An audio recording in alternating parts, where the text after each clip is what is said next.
Good evening, everyone. Today, I want to share with you something important, something crucial, something I believe men should have, something men must have. Because a skill learned is a skill earned. And today, we're going to talk about emotional availability. Before we go in, right, I'll tell you why this is very important. Emotional availability is something that you and I need to learn because we never know when we'll meet our spouse. We never know when we'll meet the girl, the person that you live the rest of your life for. And you have one chance at it. And the best thing for you to do is to prepare yourself. Is to prepare yourself to be the perfect husband material, the perfect husband for you to protect her, to provide for her. And one crucial thing is emotional availability. And I'll provide you 3 steps for you to how to not be emotionally numb, to be emotionally sensitive towards your loved ones, to those you care about. So, tip number 1, I want you to practice feeling emotion.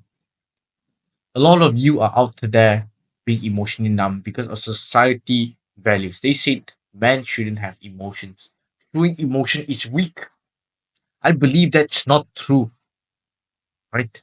Because I was once emotionally numb too. People could cry in front of me and I don't feel a thing. People could have all of these emotions and matter and I couldn't feel a thing. I couldn't know why people feel that way, right? But imagine this. Imagine your girl, right?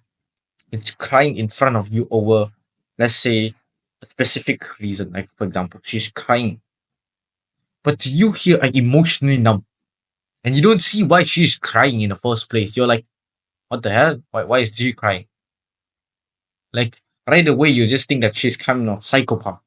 They just cry out of nowhere because you don't have emotional availability. You can't understand her perspective.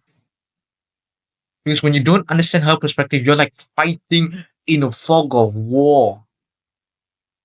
It's like you trying to shoot a target, like solving the problem is like target, like handling the situation is like shooting the target. But that target is like 1 million, like let's say 1 meter away, but you have a thick layer of cloud.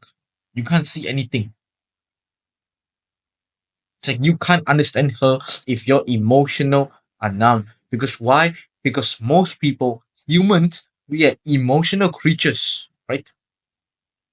So the tendency is human would always experience emotion, and the best thing for us to have emotional availability for the people who we love, so that if they were to show emotions, we can reciprocate it. We could reflect back emotion and understand how they feel, and we would know how to act.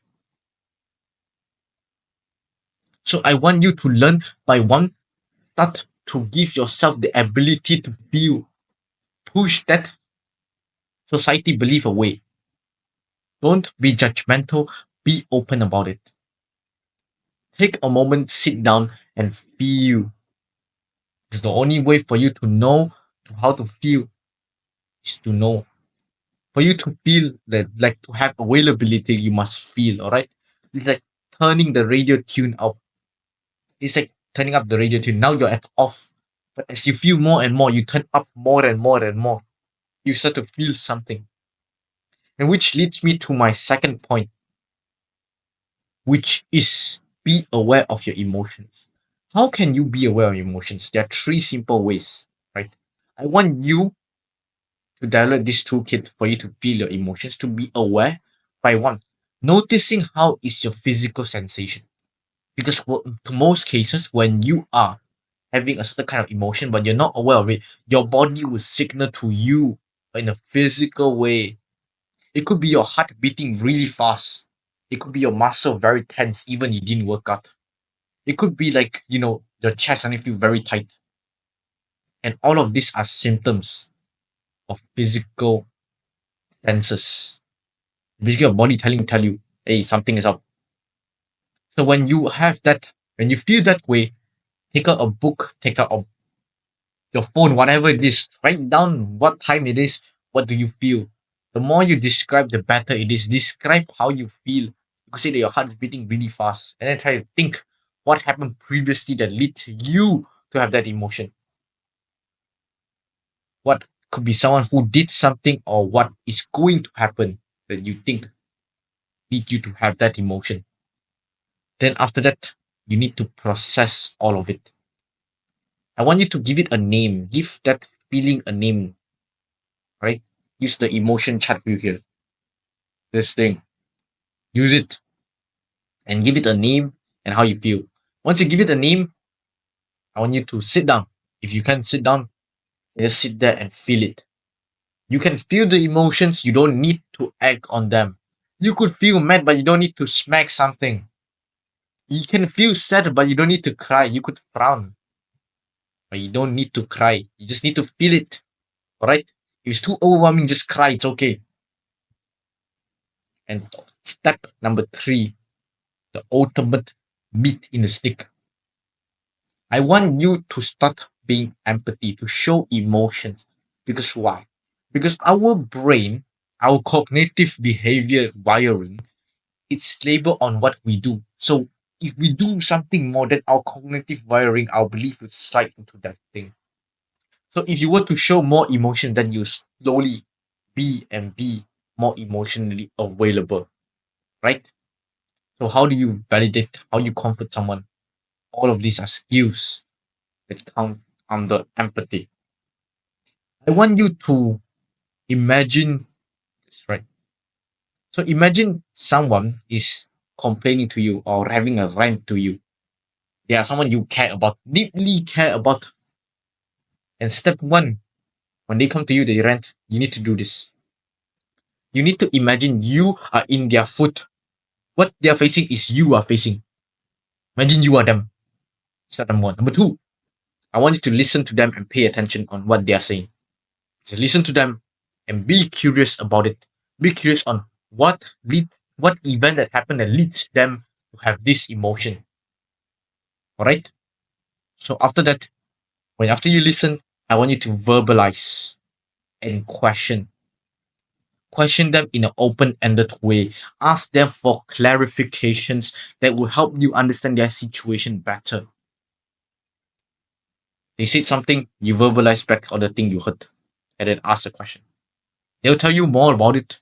And after she tell you most of the thing, I want you to do this. Validate and acknowledgement. Right? Validate and acknowledgement of feelings. I want you to say something along the line of, right? It could be a lot of variety, but this is an example of a phrase. I could see that why you are feeling this way.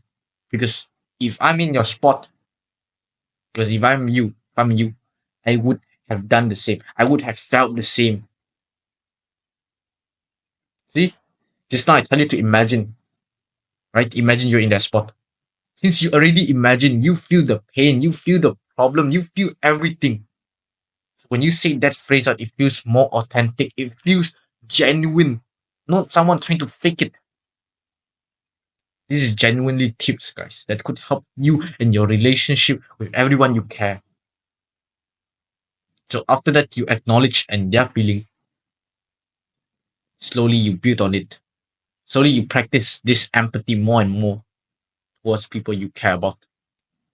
And slowly and surely, you regain your emotional sensitivity. But once you have emotional sensitivity, set an emotional boundary. This is the tip, bonus tip at the end of the video.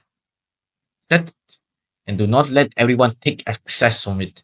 Only those you care about have access to your emotional battery that you could share with them.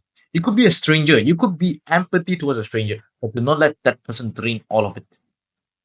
Prioritize and reserve your emotional battery for those you care about. And with that, I hope you learned something. I hope you've taken something from this video. You apply it. Because I truly want the best for you. See you later.